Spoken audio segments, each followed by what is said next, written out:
ध्यानं मूलं गुरोर्मूर्ते पूजा मूलं गुरोर्पादं मंत्रं मूलं गुरोर्वाक्यं मोक्षं मूलं गुरोर्कृपः. सर्व भक्तमंडळांना नमस्कार. मी प्रमोद रेंगे आणि आपण पाहतात माझं यूट्यूब चॅनल मोक्षगुरू रमकृष्ण सरस्वती गुरु. परमपूज्य रमकृष्ण क्षीरसागर महाराज यांनी जे भक्तांना अनुभव दिलेले आहेत त्याविषयी मी आपल्याला कथन करत असतो. आणि आता मला वाटतं माझा हा 17वा व्हिडिओ मी आता आपल्याकरता करणार आहे. आणि हा 17वा व्हिडिओ करत असताना मी असं सांगेन की हे व्हिडिओ मी करत असताना काही माझे स्वतःचे अनुभव आहेत आणि बरेचसे इतर लोकांचे अनुभव आहेत. इतर भक्तांनी ते अनुभव गुरुगौरविका किंवा पुणे सत्संग प्रकाशनचं गुरुदेवांच्या आठवणी वगैरे या पुस्तिकेतनं ते प्रसिद्ध झालेले आहेत आणि तेच मी वाचत असतो आणि त्यातनं मला जो अर्थ उमगला आहे तो मी आपल्यापुढे स्पष्ट करण्याचा प्रयत्न करत असतो. गुरुदेवांच्या गुणवैशिष्ट्याप्रमाणे त्याचं क्लासिफिकेशन करावं हे माझ्या डोक्यात असल्यामुळे ते करतो. परवा गुरुजयंतीला म्हणजे 2 मार्चला मी नगर येथे दर्शनासाठी गेलो होतो. काही भक्तमंडळी मला भेटले की ज्यांनी माझं हे व्हिडिओ ऐकलेले आहेत. तर त्यांनी मला आवर्जून सांगितलं की आम्हाला व्हिडिओ ऐकून बरं वाटलं आहे, पण म्हणे एवढंच आहे की ज्यांचे अनुभव सांगता त्यांच्यापर्यंत हा व्हिडिओ पोचला तर बरं होईल. त्यांची जी अपेक्षा आहे ती रास्त आहे. किंबहुना त्या व्यक्तीपर्यंत तो व्हिडिओ पोचवावाच असं मलाही वाटतं. पण माझ्या काही मर्यादा आहेत, माझ्या काही लिमिटेशन्स आहेत. ज्या मंडळींनी 20-20, 25-25 वर्षापूर्वी हे अनुभव लिहून ठेवले, त्यांचं नाव असतं, तो लेख असतो आणि कंटेंट असतात, पण त्यांचे पत्ते नसतात आणि फोन नंबर नसतात. आता असं असल्यामुळे मी कोणाला ते पाठवणार. दुसरं असं की हे जे मी तयार वाचतोय यातले बरेचसे लोक माझ्या ओळखीचे पण नाही आहेत आणि मला त्या ओळखीची गरजच नाही. आमच्या गुरुदेवांचा अनुभव त्या भक्ताला आलाय हीच आमच्यातला दुवा आहे. त्यावर दुसरी ओळख काही करणार. पण वैयक्तिक ओळख नसल्यामुळे मी ते त्याच्यापर्यंत पोचवू शकत नाही अशी माझी परिस्थिती आहे. पण ज्या भक्तांचा माझा ओळख आहे, त्यांचे फोन नंबर मला माहिती आहे, मेल ॲड्रेस ID माहिती आहे, त्यांना मी ते पाठवत असतो. पण मी आपल्या सर्व भक्तांना एक अशी विनंती करेन की हा अनुभव ऐकल्यानंतर आपण जे व्हिडिओ ऐकतायत त्यांच्यावर मी जबाबदारी टाकतोय की हा ऐकल्यानंतर ती व्यक्ती तुमच्या परिचित असेल आणि तुमच्या कॉन्टॅक्टमध्ये असेल, त्यांचा फोन नंबर वगैरे असेल तर तर त्यांना तुम्ही ते पाठवा. आता मी तुम्हाला हेही सांगतो की माझ्या पिढीतले जे बरेच भक्त आहेत तर त्यांचा प्रॉब्लेम काय की त्यांच्याकडे बऱ्याच लोकांकडे एक तर स्मार्ट फोनच नाही आहे. बऱ्याच मंडळींना व्हॉट्सॲप यूट्यूब ऑपरेट कसं करायचं हेच माहीत नाही. मग शेवटी मी काय करतो, तो भक्ताने त्याच्या मुलाला पाठवतो, म्हणजे माझ्या ओळखीचा असेल तर, पण तो तुझ्या बाबांना सांग. तर आपल्याला संपर्कात जी मंडळी असतील त्यांना तुम्ही पाठवा आणि मला सहकार्य करा असं मी आपल्याला विनंती करेन. कारण ज्याचा अनुभव आहे ते ऐकल्यानंतर त्याला पुनर्प्रत्ययाचा आनंद मिळणार आहे आणि तो आनंद त्याला मिळावा अशीच माझी इच्छा आहे. किंबहुना हे सगळ्यांनाच तो आनंद मिळणार आहे. तर हा आता काय प्रत्येक व्हिडिओ ते सांगता येणार नाही आहे, कारण शेवटी मला त्या कंटेंट्सकडे लक्ष द्यावं लागतं. तर आज मी आपल्याशी बोलणार आहे तर सद्गुरूंची तीव्र स्मरणशक्ती कशी होती याबद्दल बोलणार आहे. सद्गुरूंचा जो डेटा तो किती जीबीचा होता हेच आम्हाला माहीत नाही आहे. आपण सध्या कॉम्प्युटरच्या भाषेत बोलतो जीबी अमकं तमकं. तर सद्गुरूंची जी स्मरणशक्ती आहे, मेमरी, ती किती जीबीची होती हेच काही कळत नाही. पण त्यांची मेमरी अचूक होती. एक दोन मी आठवणी तुम्हाला या तीव्र स्मरणशक्तीच्या मागे सांगितलेल्या आहेत, आणि आजही मी एक तुम्हाला सांगणार आहे. तो माझ्या स्वतःच्या घरातलाच एक अनुभव आहे, तो मी सांगणार आहे आपल्याला. 86 ते 91 या काळात 5-6 वर्ष मी नवी दिल्ली इथे वास्तव्यास होतो. सद्गुरूंचे आशीर्वाद मी हा निर्णय घेण्यापूर्वीच घेतलेले होते. त्याच्यामुळे मला दिल्लीमध्ये काहीच अडचण आली नाही. दिल्लीमध्ये आतंकवादाचं वातावरण होतं, बॉम्बस्फोट होत होते, विषम हवामान आहे, भाषेची समस्या होती, तिथे मराठी कोणी बोलणार नव्हतं. पण या कोणत्याही गोष्टी माझ्यासाठी अडचणीच्या नव्हत्या, कारण पुढील मार्ग सद्गुरू रूपेने आधीच दिसत होता. त्या दिल्लीमध्ये मला सरकारी निवास पुरविण्यात येईल असं सांगितलेलं होतं.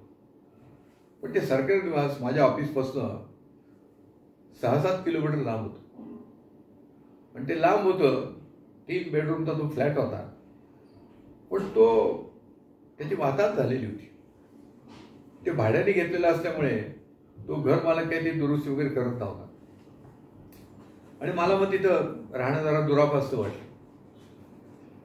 पण सद्गुरूंची कृपा असल्यामुळे तो फ्लॅट 6-7 मैलावरचा बाजूला राहिला, आणि मला माझ्या ऑफिसपासून वॉकेबल डिस्टन्स 1 किलोमीटर 1.5 किलोमीटरवर परत दुसरा सरकारी निवास 3 फ्लॅटचं मला आमच्या कार्यालयात पुरविलेलं होतं. आणि तिथं मी जवळजवळ 86-87 साली राहिलो. आणि साधारणपणे 87च्या एंडला आमच्या ज्या महाराष्ट्र सदन म्हणून जो प्रिमायसिस आहे, जे महाराष्ट्र सरकारचं आहे, तिथं एक काही जुन्या इमारती होत्या. त्या इमारती आमच्या ताब्यात आल्या होत्या, आणि सरकारने त्याचं डागडुजी करून आम्हा अधिकाऱ्यांना तिथं राहायला द्यायचं ठरवलं होतं. आणि साधारणपणे डिसेंबर महिन्यात मला ती नवीन क्वार्टर अलॉट झाली. अर्थात ती फार लहान होती बरं का. म्हणजे इकडे मला 3 बेडरूमचा फ्लॅट होता, आणि तिकडे माझ्याकडे 1 BHK होता. पण तो ऑफिसच्या पाठीमागेच होता. ऑफिसला जी बिल्डिंग आहे त्याच्या पाठीमागे ही बिल्डिंग होती.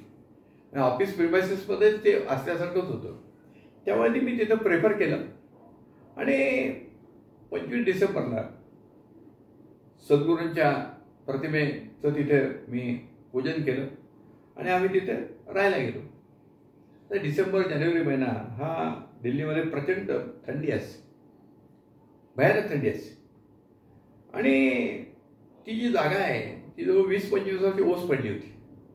तिथे कोण राहत नव्हतं, आणि डागडुजी केलेली होती.